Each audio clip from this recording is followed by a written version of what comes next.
Bill that aims to reinforce penalties for the sex trafficking of anybody under the age of 18 years old. Joining us now to talk more about this is the president of People's Association of Justice Advocates, Shane Harris. Good to see you, Shane. Thanks for joining us. So this is changing a previous law where the threshold was 16. Now they want to protect kids who are 17 and 18, under 18, right? Tell me a little bit about the difference between the laws and why you're so passionate about it. So last year, I was a big supporter of SB 1414, which essentially made it a felony for anyone to buy a child for sex. The problem was the Democrats in the state legislature argued that 16 and 17-year-olds shouldn't be included as minors in the legislation.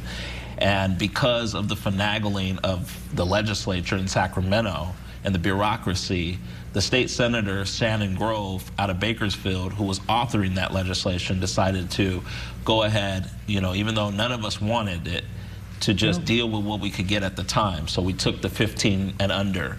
But really, in reality, anyone would be asking, what were you thinking? What is anyone thinking arguing that a 16 and a 17-year-old shouldn't be included as a minor? You mean they can put themselves out on the streets to prostitute themselves, but they cannot buy cigarettes, they cannot drink alcohol? I mean, it made no sense. Yeah. So do you think you're going to get some pushback? It seems like they don't want to extend it to these 17-year-olds. Well, anyone logical, reasonable, and rational can look at this situation, look at this trafficking on our streets. I mean, San Diego alone is one of the 13 top regions in the country for child sex trafficking.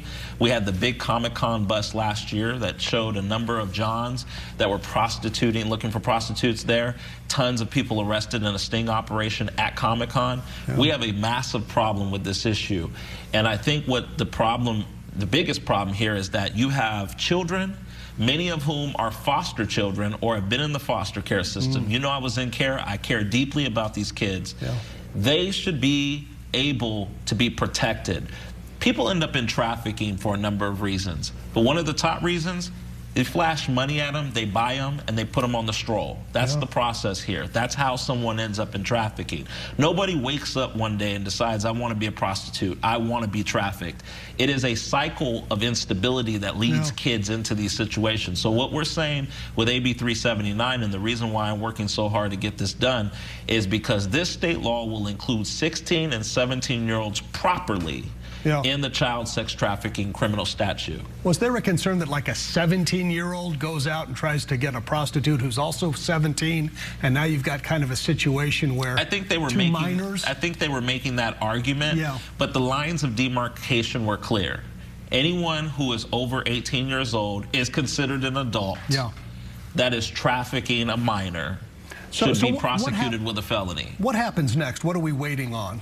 Well, at this point, we're getting AB 379 through the legislature. We're heading to the Public Safety Committee in the Assembly, so it'll be a process there. The goal here with Assembly Member Maggie Krell, who is the author this year, in partnership with Senator Shannon Grove, and might I add, San Diego County District Attorney Summer Steffen is one of the sponsors of this legislation. What we're hoping to do is get 16 and 17-year-olds properly put into the criminal statute of what is considered child sex trafficking to protect kids. And so that's why I proposed to the San Diego County Board of Supervisors last week that we pass a resolution out of San Diego County, since we are one of the top 13 regions in the country on this issue, and send a thorough message to the state legislature that our kids are not for sale. Okay, we'll have you on again. We'll follow it. Great to see you, Sean. And I'm proud to say that I am hearing from supervisors, and we will be looking, I will be looking, my office is working hand in hand with county supervisors to get a resolution drafted and brought before the Board of Supervisors sometime in April to ensure that we send a clear message that our children are not for sale. Shane, thanks. Thank you. Teresa, over to you, buddy. Logan and Shane, thank you.